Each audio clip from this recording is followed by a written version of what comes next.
como herramientas de soporte de las decisiones médicas, la inteligencia artificial es algo que ya está aquí, ¿no? Imagínate lo que supone para un padre de un niño diabético que reciba una alarma pues 2 o 3 horas antes de que su hijo pueda tener un riesgo de hipoglucemia y demás, ¿no? Pues esto se da una tranquilidad a esa familia. No hay mejor momento para diversificar tu perfil profesional que al principio, porque te va a ser mucho más fácil moverte, porque todavía estás en una situación que te puedes permitir esos riesgos. Esto pasa mucho en las grandes compañías, tanto en la banca como en la multinacional, que por motivos, digamos, ajenos totalmente a tu día a día, tienes que tomar decisiones centradas en la eficiencia y eso implica... Bienvenidos al nuevo episodio de Coffee Pharma. Xavier, muchas gracias por estar aquí.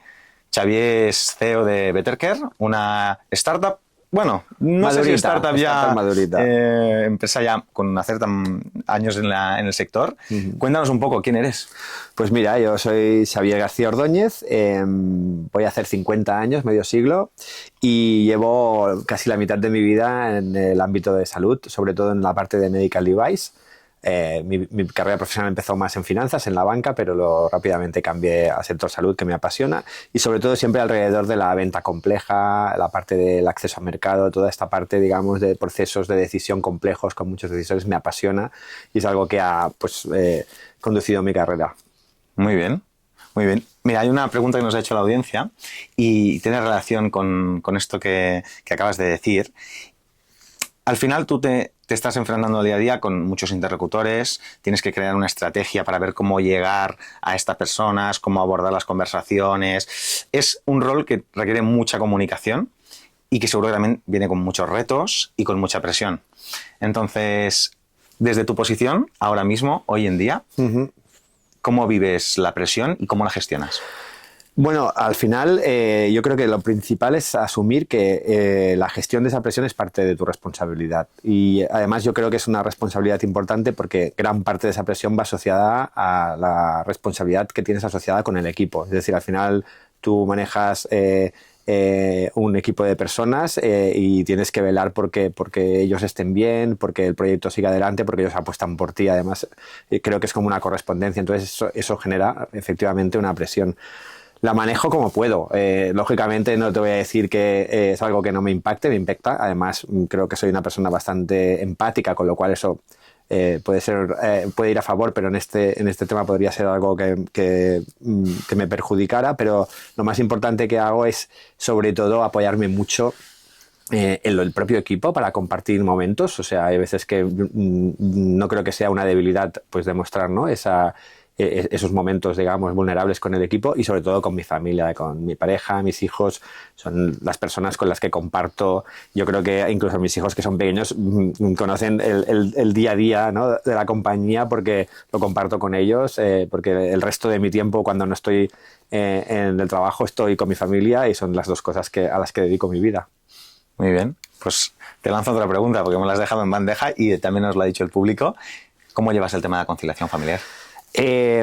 Pues la verdad es que bien en el momento que asumí que yo no podía separar los dos mundos. Es decir, al final son dos mundos que se entrelazan muchísimo. Hoy mismo pues estaré trabajando y alargaré la jornada porque tendré que ir a llevar a mi hijo a entreno y luego a lo mejor vuelvo un rato al despacho. Es decir, al final lo que tienes que aprender es a equilibrarlos, ¿no? Pero para mí la gente, bueno, cada uno hace lo que puede o lo que quiere, ¿no? Pero yo no creo en eso de salir del trabajo y desconectar y conectar con la vida personal. Yo creo que es muy difícil o para mí es imposible. Entonces lo que hago es intentar buscar ese balance, gestionarlo con naturalidad. Todo mi alrededor también conoce, ¿no? que es una de mis pasiones, el trabajo, con lo cual pues creo que tenemos un acuerdo tácito, ¿no? entre todos y compartimos ese propósito de forma conjunta, con lo cual yo diría más que es una conciliación de integración de la vida profesional y la vida personal. Muy bien, muy bien. Me encanta porque, bueno, hace un momento estábamos hablando fuera de cámaras. Yo también te contaba que, bueno, mi mujer también es emprendedora, yo también, y realmente yo lo vivo también muy parecido, ¿no? Es verdad que yo no tengo quizá la gestión de todo este equipo que tienes tú, que eso también es una cosa que consume muchísimo tiempo. Yo tengo otros retos pues, de empresa más pequeña, más en fases iniciales, pero sí que a nivel de conciliación es muy importante la comunicación y la integración, porque y es que es inevitable, al final cada uno tiene sus ritmos y sus rutinas y tienes que hacer que hagan un match para que bueno, para que tenga sentido, ¿no? Pero bueno, creo que también si tienes una persona que te apoya en casa, esto es que es buenísimo, es que es lo que se necesita, tener a alguien en casa que entienda lo que estás haciendo. Absolutamente, que lo comparta. Al final es compartir las mismas aspiraciones y entender, ¿no? Pues también que cada uno tiene que tener pues también sus propósitos personales, individuales y compartirlos, y eso es, para mí es lo más saludable en una pareja. Qué bueno, qué bueno. Muy bien. Yendo para otra rama de donde estás ahora, de tu posición de liderazgo, has hablado del talento, de cómo a ti te preocupas por el talento, de cómo es una de las cosas que te genera más presión y que estás gestionando pues, de la mejor manera que tú ves posible. Perspectiva mirando hacia el trabajador, también que nos ha preguntado el público que le interesa mucho. ¿Tienes una visión clara de lo que tu equipo tiene pues, a nivel de salud mental y de bienestar empresarial? Pues lo intento, es decir, al final, claro, conforme el equipo crece, mantener ese contacto con todo el equipo es cada vez más complejo, y más en nuestro caso tenemos una oficina en Valencia, entonces eso también dificulta ese contacto, digamos, de proximidad. Sí que establecemos pues las rutinas de tener contactos online casi semanales. Ahora hemos introducido incluso un viernes de cada 15 días que hacemos juegos online con todo el equipo. Pero creo que es la parte de salud mental, yo creo que es un reto para nosotros como sociedad, porque yo cuando hablo con mi equipo, con la gente más joven sobre todo, sí que veo, ¿no? Pues cómo viven ciertas experiencias de una forma muy diferente a las que las vivíamos nosotros. No sé si mejor o peor, pero muy diferente, y sí que tienen un impacto muchas veces, ¿no? En su estado emocional, y eso también puede, lógicamente, impactar en el entorno profesional, ¿no? Con lo cual sí que tengo muy claro que hay que estar en ese sentido, ¿no? Pues atentos, ¿no? Para acompañarles en esto y trabajar con herramientas que permitan, ¿no? Que las personas puedan pues, gestionar esto de forma que el trabajo tampoco sea un yugo que les presione. Aquí nosotros con Federica, que es nuestra responsable de People y Culture, hemos definido unas políticas, por ejemplo, de time off, que para mí son, vamos, o sea, esto se lo explico a un jefe mío de hace 20 o 30 años y le da un ataque, ¿no? Porque, pues yo que sé, damos permisos, por ejemplo, para la adopción de mascotas, hemos aumentado mucho los permisos por enfermedades de familiares, o sea, estamos buscando algo que para nosotros es algo que de forma natural ya teníamos, pero que pensamos que es bueno también que tengan un marco, digamos, ¿no? Porque conforme creces esto creo que también es una obligación casi, ¿no? Poderlo definir, y trabajamos mucho en eso. También te tengo que decir que yo creo que hay una cosa que tampoco tenemos que digamos, confundir, ¿no? Que es que la felicidad de una persona no te la tiene que dar el trabajo. Es decir, si dependes del trabajo para ser feliz, creo que tienes que hacer una revisión. O sea, lo importante es que el trabajo no te tiene que aportar tristeza o no te tiene que aportar dolor, pero la felicidad la tienes que buscar en todos tus espacios. Entonces el trabajo tiene que ser uno más en el que tienes que estar bien, pero lógicamente no podemos trasladar la responsabilidad a una compañía, ¿no? Del 100% del estado emocional de las personas, ¿no? Pero sí que podemos generar esos canales para asegurar pues, que podemos ayudar, ¿no? en ese camino. Me encanta lo que acabas de decir, porque al final la compañía al final es como una comunidad, ¿no? Es una comunidad de gente que va a una misma dirección o con un propósito en común. Y claro, esta compañía sí que tiene que establecer canales de comunicación, de diálogo para poder expresarse, para poder hablar, para poder solucionar también pues, los problemas, porque al final esta compañía está hecha por gente y esta gente pues, tiene sus necesidades individuales, pero tampoco se puede hacer efectivamente 100% responsable, ¿no? Yo le veo un paralelismo a la educación primaria, ¿no? Que los profesores tienen que educar, pero no son los responsables al 100% de la educación de los niños. En la familia también se tienen que hacer cosas y en todo el entorno del niño también se tienen que hacer cosas, ¿no? Y te digo lo de la familia porque justo, bueno, mi madre es profesora y también por esto lo vivo, ¿no? Claro. Pero creo que veo un símil en decir, vale, sí, la compañía tiene que brindar puentes, pero la compañía tampoco es la responsable al 100%. Me encanta lo que has dicho. O sea, realmente estoy muy de acuerdo. Y por eso también el trabajador tiene que buscar un propósito y tiene que encajar este propósito con el de su trabajo. Porque es que son muchas horas al día. Y esta faena sí que es tuya como persona, individualmente, de sentarte a reflexionar lo que quieres, ¿no? Y con esto ya decir, vale, sí, quiero estar aquí. Totalmente. De hecho, nosotros ahora estamos en plena expansión y estamos haciendo contrataciones, y hace relativamente poco tuve una entrevista con una persona que realmente pues, es un perfil, digamos, importante, puede ser un perfil importante para la compañía en una parte muy técnica, digamos, de nuestro ámbito. Y al final yo hablaba con él y le decía, nuestra conversación de hoy no va a ser sobre tus capacidades técnicas porque no tengo ni idea de lo que te vas a dedicar. O sea, me lo han explicado, pero vamos, es algo que para mí queda fuera. Yo quiero entender realmente cuál es tu propósito, porque quieres venir a Bettercare, y quiero entender realmente si tu propósito va a encajar con el nuestro, o sea, sin el ámbito de que parezca una secta, ¿no? Porque a veces digo, esto no es una secta, aceptamos las diferencias, cada uno tiene su forma de expresarse, pero sí que nos queremos identificar con una cultura.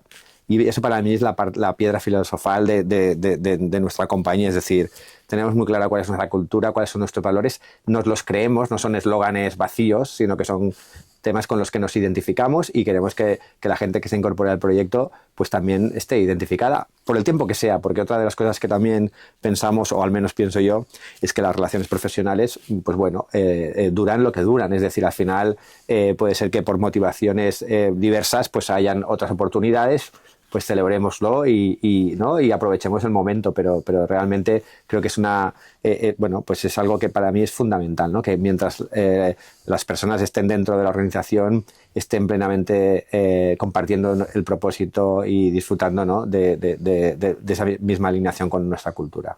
Y Xavi, esta pregunta, mira, esta no la ha hecho el público, esta te la lanzo yo. ¿Esta cultura cuándo has empezado a implementarla en Bettercare?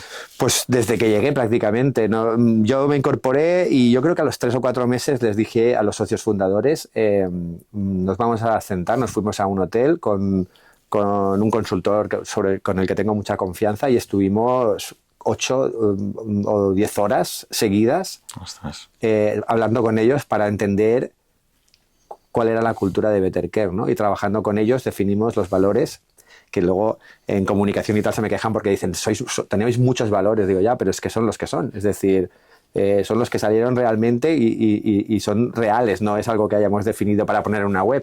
Eso dificulta, digamos, a nivel de comunicación, porque son muchos, pero es que son los que son realmente, ¿no? Y hicimos ese trabajo, y creo que es un trabajo que ha sido muy interesante porque, claro, la ventaja de trabajar en la definición de valores con los fundadores de la compañía es que realmente ya estás definiendo, ¿no?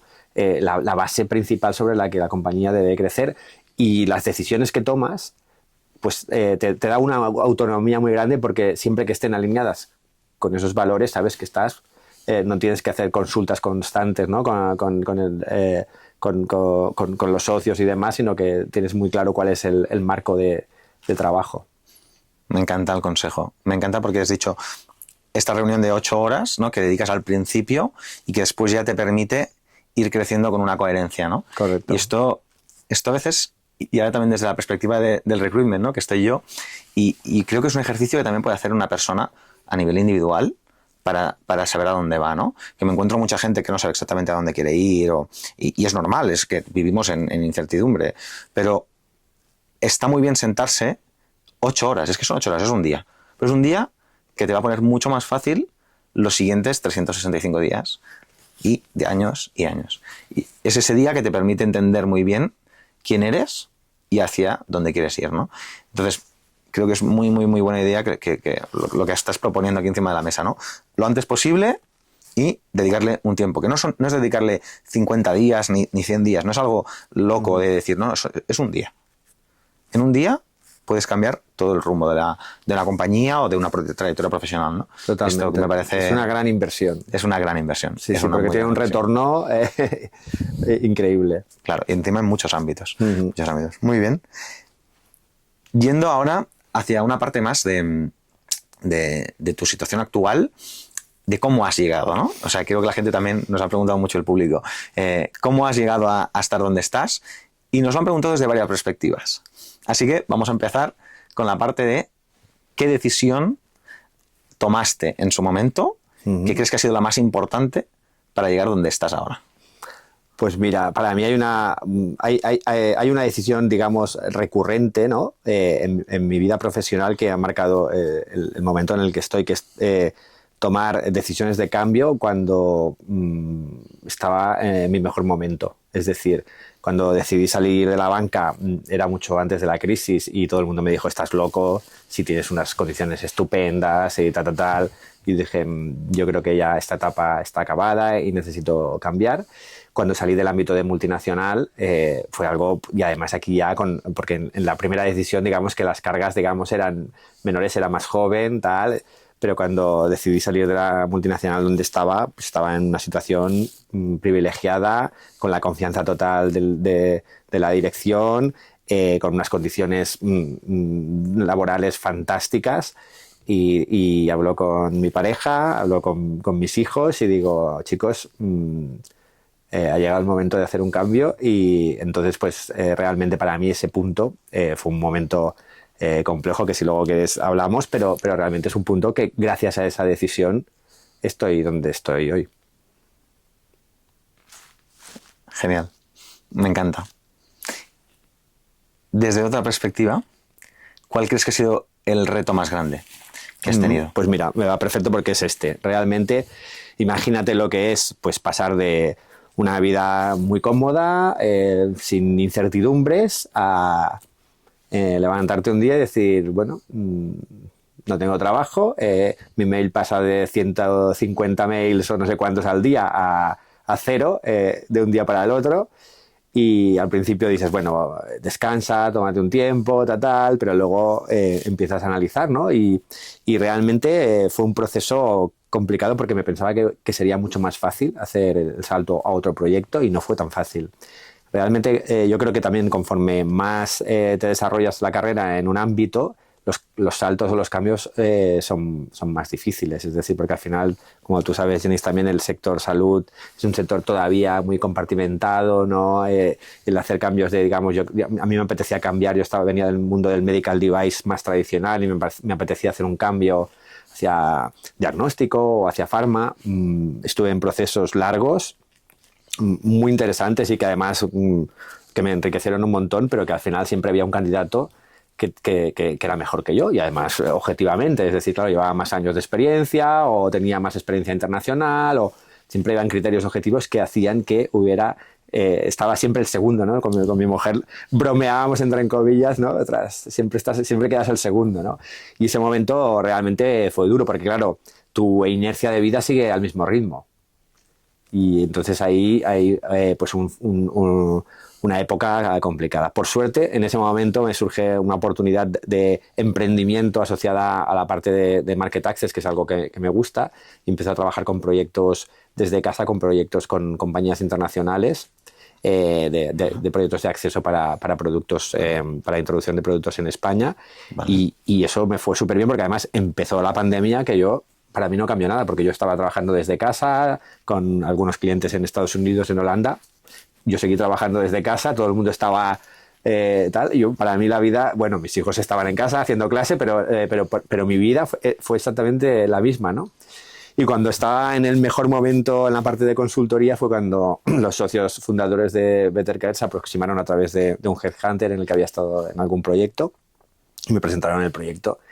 Y dije, bueno, pues esto me encanta y creo que es la oportunidad que he estado buscando para poder aplicar todo lo que me he propuesto, para poder aplicar todo lo que he aprendido y todo lo que no quiero, o sea, lo que no me ha gustado, ¿no? Para poder dejar de aplicar eso. Es decir, al final los aprendizajes son muy buenos en positivo y también tenía muy claro las cosas que no quería en la organización y eso es lo que estoy intentando.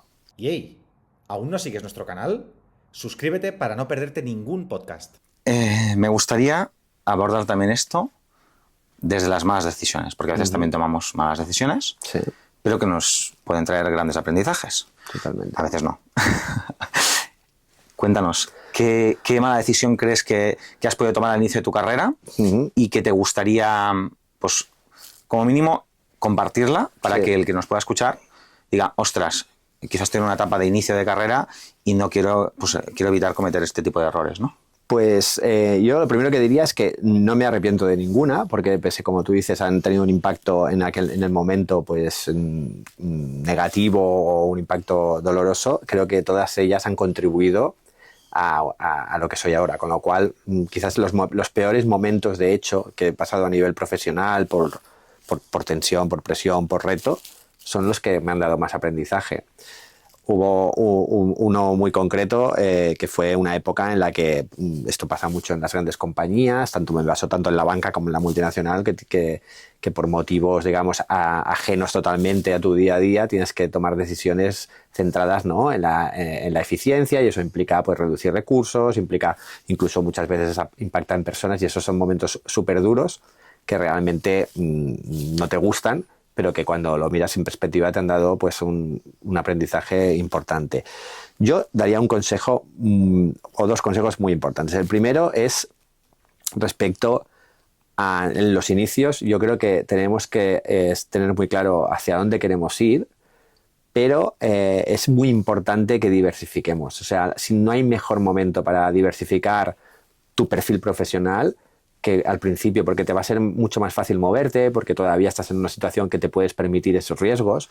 Entonces, por ejemplo, una de las cosas que vemos, ¿no?, y que tú habrás visto mucho más que yo, ¿no?, la dificultad de cambiar por ejemplo, de sector pharma a devices o tal. Si has hecho en tus primeros años de carrera ya movimientos en ambos lados que probablemente te sean más fáciles, luego eso te va a enriquecer mucho tu perfil, y eso es algo importante. Y luego ya en un plano más medio, la primera vez que tienes responsabilidad sobre personas, creo que es muy importante asegurarte de que vas a poder escoger a tu equipo. ¿Por qué? Porque al final eso te puede condicionar mucho tu desarrollo como manager, como gestor de personas, y te puede condicionar, pero de forma muy, muy dura, ¿no? Una de las primeras responsabilidades importantes que tuve a nivel nacional fue debido a una reorganización de la compañía en la que estaba, y la única condición que se me puso fue que tenía que gestionar un equipo ya dado de jefes regionales, ¿no? Claro, eso para mí, luego visto al pasado, fue un error. Yo ya tenía dudas y tenía que haber dicho que no. Tenía que haber o renunciado a la posición o decir que yo tenía que escoger en mi equipo, ¿no? Tenía posibilidades de hacer movimientos. Entonces, porque eso me supuso un sobreesfuerzo, me supuso un desgaste grandísimo, y además con personas que tampoco estaban contentas ni capacitadas para ese rol. Entonces, yo creo que ahí es muy importante, si tienes que asumir responsabilidades, que tengas también ese espacio de poder decidir sobre esas responsabilidades, porque si no, te puedes aventurar a algo que luego te cueste mucho de gestionar. Vale. Este es un consejo que me parece muy, muy interesante. No lo he escuchado muchas veces. Me parece muy bueno este consejo. El poder decidir cómo quieres estructurar tu equipo, qué piezas claves quieres tener, porque al final tú eres el decisor ahí. Tienes que generar comunidad con gente que no quiere cambiar de tono o de sintonía. Es muy, muy complicado. Sí, las multinacionales tienen la mala costumbre de promocionar a personas que hacen muy bien su trabajo a retos para los que no tienen el perfil. Y entonces lo que hacen es poner a una persona en una posición que no quería, que no le gusta y que no tiene las capacidades para hacer. Y eso pasa muchas veces, que por antigüedad dicen, bueno, pues ahora lo vamos a poner con responsabilidades para gestionar personas, por ejemplo, ¿no? Y esta persona luego te dice, yo estaba perfectamente con mis clientes y tal, y me han puesto esto y yo no lo quería esto, ¿no? Entonces, pero muchas veces es muy difícil decir que no, pero es algo que realmente pasa muchísimo en las multinacionales. ¿Me dejas que te explique una anécdota relacionada con esto? Yo me acuerdo en uno de los equipos que empecé a gestionar hace ya muchos años, cuando llegué al puesto me dijeron, mira, pues vas a tener este equipo, eran 5 o 6 personas, más un grupo de distribuidores, y dicen, ya esta persona la tienes que despedir. Y yo, ¿perdona? Sí, porque no estamos contentos con el performance y tal. Y dije, no la voy a despedir. Digo, si tengo que gestionar yo esta persona, yo quiero poder tener la oportunidad y la decisión, ¿no? y trabajar con ella para ver si realmente, desde mi perspectiva, pues puede continuar con nosotros o no. Y realmente fue así. Pues me dijeron, ok, me dieron un año completo, ¿no?, para poder hacer la evaluación, para poder trabajar con ella, para poder realmente decidir entre los dos si realmente su proceso encajaba dentro del proyecto y demás, ¿no? Y al final de año la persona salió de la compañía, pero realmente tuvimos la oportunidad los dos, ¿no? de poder intentar trabajar en los gas definidos y demás, o sea, pero creo que es Ostras. interesante, importante. Muy buena anécdota. Me ha gustado. Muy bien, Xavier. Hemos tenido muchas preguntas de reto de desarrollo profesional, pero también hemos tenido una de mercado, ¿vale? Y es un mercado que está haciendo un boom ahora, ¿no? Y había gente que nos preguntaba, la IA, ¿cómo va a cambiar la IA o va a cambiar la IA en la relación en el sector sanitario, médico-paciente, incluso más allá, no solo médico-paciente, farma médico-paciente? ¿Crees que habrá un cambio muy grande con el tema de la IA? Absolutamente. De hecho, yo creo que ya lo está viendo. En algunas áreas, por ejemplo, yo que sé, en la parte de diagnóstico de imagen, a día de hoy nadie se plantearía no trabajar, ¿no? con filtros, digamos, de IA para poder detectar posibles diagnósticos que el ojo humano no puede detectar. Bueno, esto ya está más que incorporado, pero hay muchas otras, ¿no? Y sobre todo, yo creo que como herramientas de soporte de las decisiones médicas, la inteligencia artificial es algo que ya está aquí.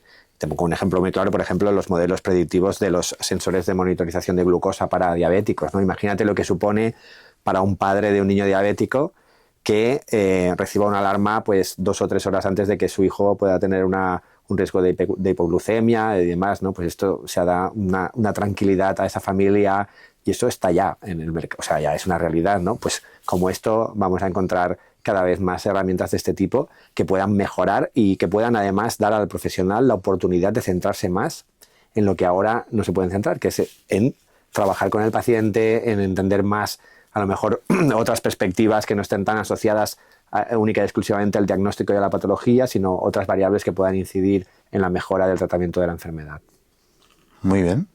Y yo aquí indagando un poco en esta visión de la IA, sí que hay soluciones que ya se están utilizando, pero ¿crees que hay muchas soluciones aún que no tienen pies ni cabeza, que no saben poner las cosas en el suelo? Totalmente. Y esto pasa mucho con la tecnología. Al final hay mucha tecnología que nace, digamos, de un pensamiento de un tecnólogo y dicen, esto se podría aplicar a salud, y entonces se intenta aplicar a salud. Y yo creo que ese no es el camino correcto. Yo creo que, por ejemplo, Better Care es un ejemplo clarísimo de esto, ¿no? Better Care nace de una necesidad de un intensivista que se da cuenta que un paciente en la UCI tenía un montón de dispositivos conectados y generaba un montón de información que solo se aprovechaba cuando esta persona estaba a pie de cama, delante del paciente. Entonces, a raíz de esa idea y de esa necesidad, nace un proyecto en el que se busca poder aprovechar esa información de forma que los profesionales puedan tenerla accesible para la toma de decisiones. Pues ahí está el camino. Yo creo que es muy importante primero definir el reto y la necesidad y luego aplicar la tecnología, no al revés, porque si no nos podemos encontrar, como tú decías, con soluciones que realmente cuando las aplicas es que no tienen encaje, ¿no? O porque tampoco se tiene en cuenta, por ejemplo, cuál es el camino del paciente dentro del sistema, que muchas veces son caminos muy complejos y que aplicar ciertas soluciones se hace inviable por el propio proceso que hay ya establecido, ¿no? Muy bien, muy bien. ¿Y el uso de LLMs, de modelos de lenguaje? Pues esto también está ya, digamos, en fases de entrenamiento en muchos casos. Y para mí es una herramienta que tenemos que todavía trabajar muchísimo con ella, porque al final ahí tienes que asegurar que la performance de estas herramientas es óptima, pero es fantástica, porque imagínate cuántas veces nos ha pasado, ¿no?, que vamos a una visita de médico y que no te ha mirado a los ojos ni una vez. ¿Por qué? Porque tiene que estar recogiendo los datos en el ordenador, tiene que estar revisando. Imagínate que se sentara y automáticamente le saliera un pop-up con las últimas pruebas que te han hecho, con algún aviso que hubiera puesto un compañero suyo y que él, hablando contigo, sin tener necesidad de usar un teclado, ya pudiera ir registrando el sistema toda la información relevante, ¿no? Esto, hay muchísimas iniciativas y además iniciativas también muy potentes en España de soluciones de este tipo que creo que se van a incorporar, como ya lo hemos hecho en el domicilio con los Alexas y todos estos, ¿no? Al final pues esto es algo que para mí ya... Lo que sí que tenemos que asegurar es que tienen suficiente evidencia como para poder incorporarlos de forma segura, como hacemos con cualquier otro producto sanitario o con cualquier otro fármaco, ¿no? Que eso es algo que a veces también nos olvidamos, ¿no? Decimos, la tecnología tiene que entrar muy rápido porque todo va rápido. Bueno, sí, ok, pero tenemos que asegurarlos que entran, o sea, aportando la seguridad y la efectividad y pedir los mismos requerimientos que estamos pidiendo para cualquier fármaco con lo que invierten las farmas en estudios clínicos, ¿no? Pues yo creo que se tiene que exigir lo mismo o parecido a las nuevas soluciones tecnológicas. Muy bien, me gusta mucho. El otro día escuché una frase que decían que a veces da mucho miedo, y ahora un poco poniendo a controversia aquí encima de la mesa, que a veces da mucho miedo el error tecnológico, pero que nos olvidamos a veces del error humano. Claro. Y sí que es verdad que, y aquí me digo, para llevar un poco esta controversia, decir, es verdad que implementar las tecnologías muy rápido puede tener unas desventajas y que tenemos que hacer las cosas con un poco de cautela, y más en un sector tan crítico y con un impacto tan directo en la salud de la gente, pero también no tenemos que olvidarnos de que el error humano existe, es un error que muchas veces es más alto que la tecnología, y que entonces quizá también tenemos que entender dónde están esos límites del error, ¿no? O sea, totalmente. Aquí ser analítico creo que también tiene mucho sentido. Está clarísimo, y medir. Es decir, sobre todo en España, porque hay otros países, o por ejemplo en Australia se tiene desde siempre, ¿no?, mucha tradición de registrar y medir y comparar. Es decir, o sea, nosotros la cultura latina parece que comparar sea como ofensivo. No. Es decir, tú tienes que compararte para ver cuáles son las mejores prácticas y cómo puedes mejorar las tuyas. Entonces esto es algo que tenemos que incorporar en la cultura dentro del ámbito salud también, y es imprescindible poder medir. Podemos medir prácticamente todo ya. Entonces al final realmente poner de manifiesto que hay un gap, un espacio de mejora no es nada malo. Simplemente es poner en manifiesto y trabajar para mejorar ese gap, y eso es importantísimo porque además actuar sobre esto es una necesidad. Nosotros tenemos un personal sanitario que está en unos niveles de burnout bestiales porque cada vez son menos, cada vez hay más demanda, entonces tenemos que aportar herramientas que les faciliten la vida, que les permitan poder gestionar las decisiones de forma pues mucho mejor, ¿no? Y ahora el cansancio es algo que está medido en evidencia, que provoca incremento de errores, ¿no? Pues, ostras, esto no puede ser. Tenemos que cuidar mucho mejor a nuestros profesionales para que puedan hacer su trabajo de la mejor forma posible. Muy bueno, muy bueno. Hace poco estuve con unos médicos y sí, me contaban esta realidad, y lo ves, y es que si te pasas por un CAP o un sitio de urgencias, es que lo ves que está el nivel de volumen de faena que hay, ¿no? Y a veces nos cuesta entender porque hay la mentalidad de que, ostras, esto es como un derecho adquirido, ¿no? Y no lo es. Es un servicio que nos están dando y hay gente detrás que está haciendo esto, ¿no? Muy bien. Xavier, quiero concluir con una pregunta mirando al futuro. Uh-huh. ¿Cómo ves el sector en 5 años? El sector en 5 años lo veo con una transformación bestial y asociada sobre todo al cambio de paradigma asistencial. Me explico. Cada vez somos más mayores y cada vez vivimos más. Es decir, cronificamos, digamos, enfermedades que antes eran mortales, y eso es fantástico, pero eso supone un reto bestial a nivel de gestión de sistemas sanitarios. Entonces aquí pues tenemos que replantear el modelo. El modelo que teníamos hasta ahora, que era centro de atención primaria, hospital, sociosanitario. A día de hoy ese flujo está cambiando radicalmente, y lo que tenemos que hacer es asumir que los hospitales van a ser solo centros de altísima complejidad, y los especialistas van a poder atender pacientes ya no solo en ese espacio físico, sino a través de la telemedicina en otros espacios. Y eso es algo que se va a incorporar en los siguientes años, seguro. Ya estamos incorporando, ya tenemos proyectos.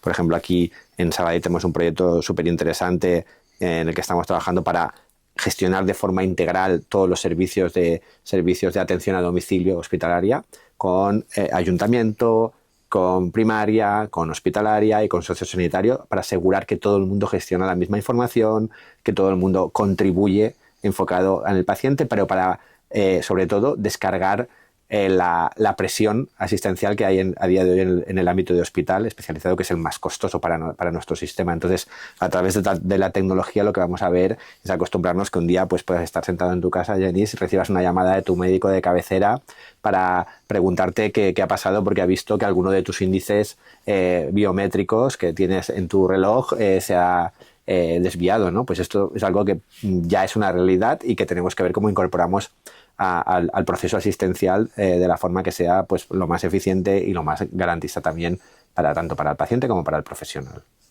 Muy bien. Pues nos quedamos con estas reflexiones de visión a futuro. Y nada, Xavier, muchísimas gracias por estar aquí, por venir a ver a participar y aportar en este episodio de Coffee Pharma. Ha sido un formato distinto y bueno, me alegro mucho. Genial. Estoy muy contento, de verdad. Un placer, Genís. Muchas gracias. Te esperamos en el siguiente podcast.